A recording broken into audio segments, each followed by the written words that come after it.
ইবাদত বলে। কি বলে? ইবাদত। ইবাদতের বাংলা অর্থ হচ্ছে গোলামি। ইবাদতের বাংলা অর্থ কি? গোলামি। মানে আমরা এই 5 রাকাত নামাজের মাধ্যমে আল্লাহর গোলামি করি। প্রশ্ন হচ্ছে আমি আল্লাহর গোলামি করতে বাধ্য কেন? কেন আমাকে নামাজটা করতে হবে? এই প্রশ্নের জবাবই হচ্ছে আজকে কয়েক মিনিটের আলোচনা। আমি এই 5 রাকাত নামাজ কেন পড়তে বাধ্য? আমি কেন আল্লাহর গোলামি করতে বাধ্য? কেন বাধ্য? এই কথাগুলি যিনি গোলামি করেন তারও জানা দরকার, যিনি নামাজ পড়তে আসেন না তারও জানা দরকার। এটা সহজ প্রশ্ন। আমার চোখ নষ্ট হতো, আপনার চোখ নষ্ট হতো, ঘরে বসে থাকলে কি চোখ ভালো হবে না এর জন্য ডাক্তারের কাছে যেতে হবে? ডাক্তার কাছে যাইতে হবে।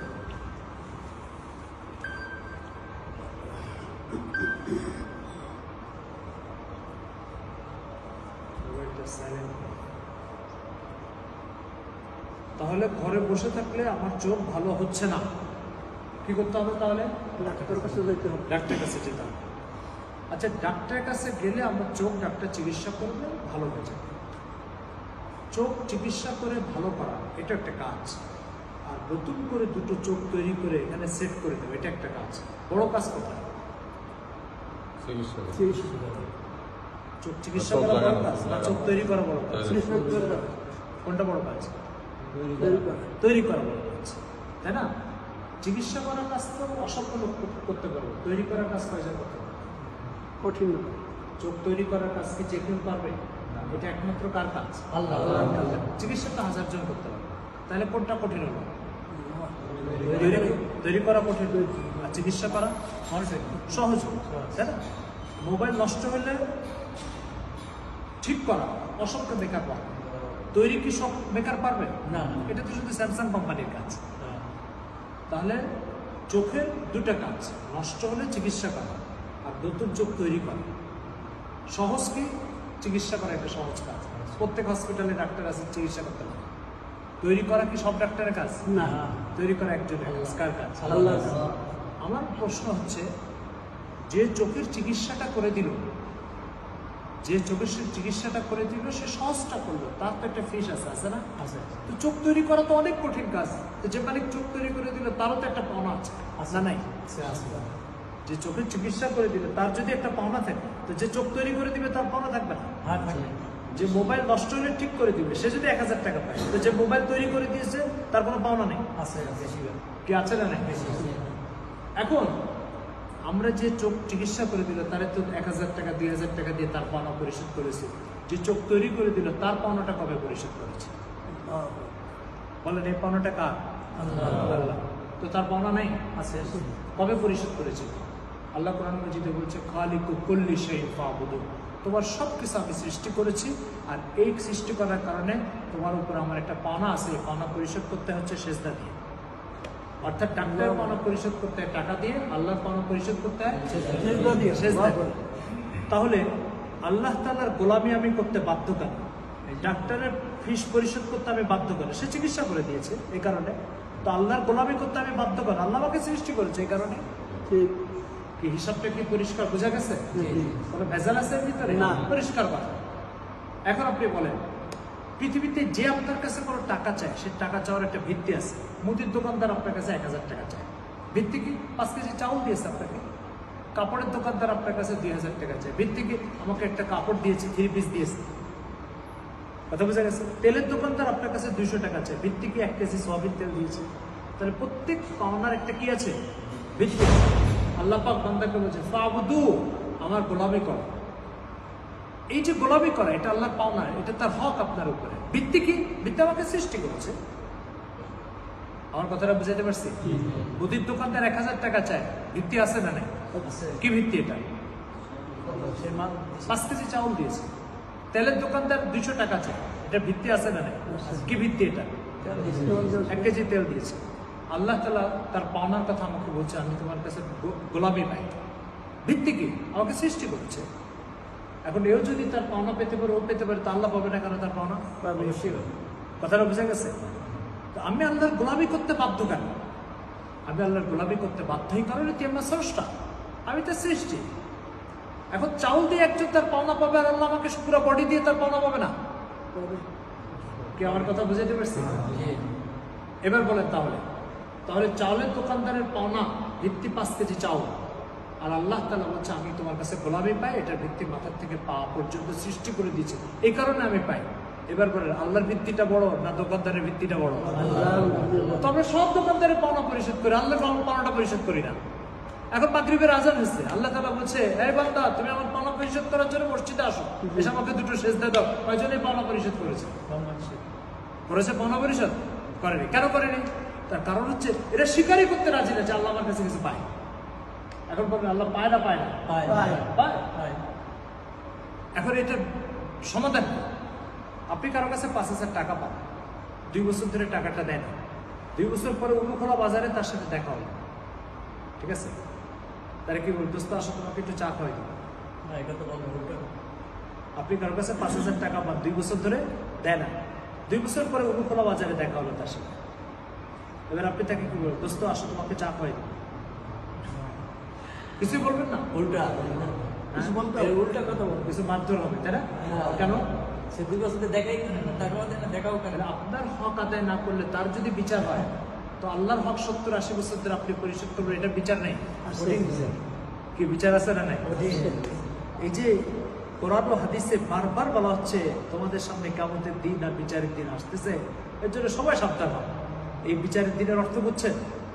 বুঝছেন এই বিচারের দিনের অর্থ? তুমি চাল নিয়ে পাওনা পরিশোধ করেছো, তুমি ডাল নিয়ে পাওনা পরিশোধ করেছো, তেল দিয়ে পাওনা পরিশোধ করেছো, একটা কাপড় দিয়ে পাওনা পরিশোধ করেছো, আমি তোমার পুরো বডি তৈরি করে দিয়েছি, তুমি আমার পাওনা পরিশোধ করে নাই, এটা তোমাকে ছেড়ে দেওয়া হবে না। এটা হচ্ছে ইসলামের বিচারের দিনের তাৎপর্য। কি?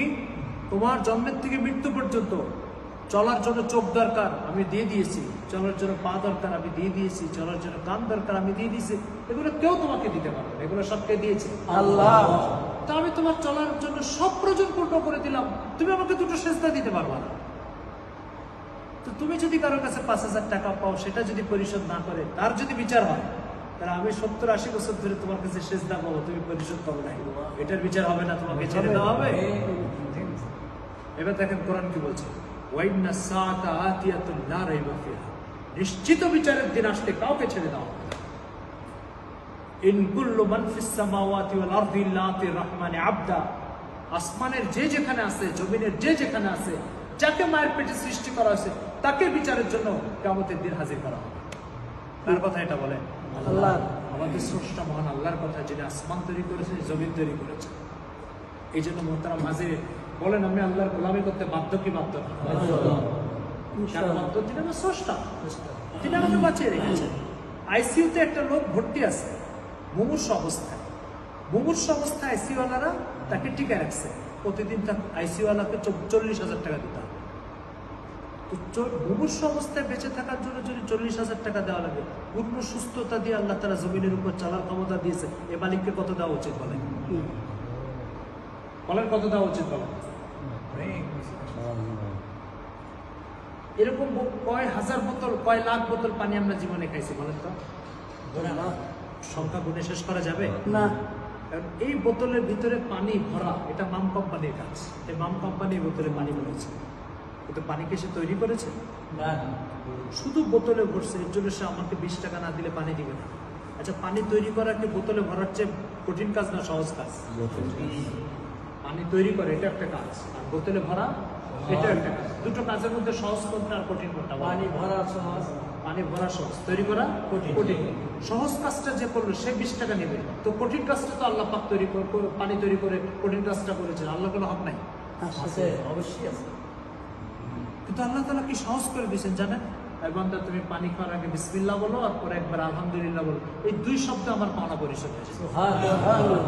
কিন্তু আমরা দিন না জানার কারণে, দিন না বোঝার কারণে 20 টাকা দেওয়ার ব্যাপারে কারোর দ্বিমত নাই, কিন্তু আল্লাহর হক পরিশোধ করবো 2 শব্দ, এটাতে দ্বিমত আছে। এই মুরব্বী আমার কথা বোঝা যাচ্ছে? যদি এটা তো না বুঝে আরো একটা সহজ উদাহরণ বলি, এটাতে বোঝার চেষ্টা করো। আপনাদের এখানে চাকরিজীবী আছে কেউ? চাকরি করে কোনো অফিস আদালতে আছে? মনে করে একজন চাকরি করে, চাকরি করে এক অফিসে 30,000 টাকা স্যালারি দেয়, বলে যে সকাল 8টায় আসতে হবে, বিকাল 5টা পর্যন্ত অফিসে যা বলবে এটা করতে হবে। আচ্ছা, কত স্যালারি? 30,000 টাকা স্যালারি। আচ্ছা, 30,000 টাকা স্যালারি দিয়ে একটা লোক যদি 10 ঘন্টা কাউকে খাটাতে পারে, তো আল্লাহ আমাকে মাথার থেকে পা পর্যন্ত তৈরি করে দিছে, এটা তার 30,000 টাকার বেশি না কম? বেশি, কত গুণ বেশি হবে বলে? অনেক বেশি। মাত্র 30,000 টাকা দিয়ে 10 ঘন্টা গোলাম বানায় রাখতে পারে।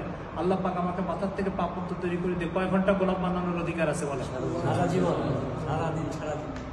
এবারে মালিক বলেছেন বান্দা মাত্র 2 ঘন্টা, 24 ঘন্টার মধ্যে 5 ওয়াক্ত ফরজ নামাজ পড়তে 2 ঘন্টা লাগে। এই 2 ঘন্টা আমাকে সেজদা দিবা, 22 ঘন্টা তোমাকে দিয়ে দিয়েছি। যাই আমরা বলছি এটাও করবো না, এই 2 ঘন্টা আপনাকে দিব না। এবার বলেন আমাদের উপায় কি হবে বলেন? এই জন্য মোহতারাম হাজিরিন, মানব জীবনের সবচেয়ে বড় বিপদ হচ্ছে আসমান ও জমিনের স্রষ্টা মহান আল্লাহকে সেজদা না দেওয়া। এর চেয়ে বড় কোনো বিপদ নাই। আর মানব জীবনের সবচেয়ে বড় ইমানদারি হচ্ছে যে আমাকে 1000 টাকা দিয়ে একজন 5 তলায় সিমেন্ট উঠাতে পারে, আমাকে 200 টাকা দিয়ে একজন এখান থেকে ওখানে রিক্সায় করে ঢাকায় নিয়ে যেতে পারে, 30,000 টাকা দিয়ে মাসব্যাপী গোলাম বানায় রাখতে পারে। আল্লাহ আমাকে মাথার থেকে পা পর্যন্ত তৈরি করছে। এর চেয়ে বড় কেউ কিছু আমাকে দেয় নাই, এর চেয়ে বড় কেউ কিছু আমাকে দিতে পারবেও না। যখন এক মালিক এত বড় কিছু দিয়েছে, তো ওই মালিককে দুটো সেজদা দেওয়া, এটাই মালিকের হক। ঠিক কিনা বলেন? হক কিনা বলেন? তাহলে আমি আল্লাহর গোলামি করতে বাধ্য কি বাধ্য না বলেন? তাহলে কি এটা কি স্বাধীন আর ইচ্ছা হলো আমি করলে করতে পারি, না করলে না করতে পারি, এরকম বিষয়টা? উনি যেহেতু অফিসে 30,000 টাকা বেতন নেয়, সেই অফিসে যে উনি বলতে পারবে আপনার কথা মানবো কি মানবো না, এটা আমার ইখতিয়ার। একথা বলার সুযোগ আছে? তো যেখানে মাথার থেকে পা পর্যন্ত আল্লাহ তৈরি করে দিয়েছে, সেখানে আমি আল্লাহকে সেজদা দিব কি দেবো না, এটা আমার ইখতিয়ার। তাহলে আমি আল্লাহর গোলামি করতে বাধ্য, আল্লাহর গোলামি করতে বাধ্য। আর পৃথিবীর সব পাওনার যেমন বিচার আছে, এই পাওনার কি আছে? বিচার আছে। আপনি আপনার ঘরের ভিতরে একটা বাতি জ্বালান, 20 জায়গা আলোকিত করে, এই বাতির জন্য মাস শেষে সরকারকে 100 টাকা দিতে হবে। প্রশ্ন হচ্ছে আল্লাহ তাআলা আপনার সারা জীবনকে আলোকিত করার জন্য একটা সূর্যকে প্রতিদিন আপনার খেদমতে ব্যস্ত রেখেছে। 20 জায়গা আলোকিত করলে তার বিল যদি সরকারকে দেওয়া লাগে, আপনার সারা বাড়ি আলোকিত করছে জন্মের থেকে মৃত্যু পর্যন্ত, এই মালিকের কোনো বিল আছে না নাই?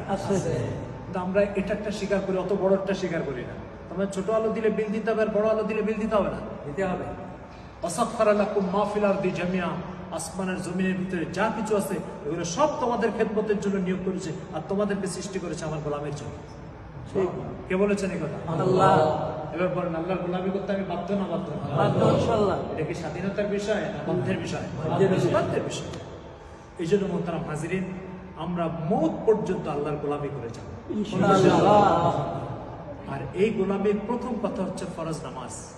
আল্লাহর গোলামির প্রথম কথা কি? ফরজ নামাজ। এই জন্য যে ফরজ নামাজ পড়ে না, তার চেয়ে কোনো বড় বেঈমান দুনিয়াতে নেই। কেন?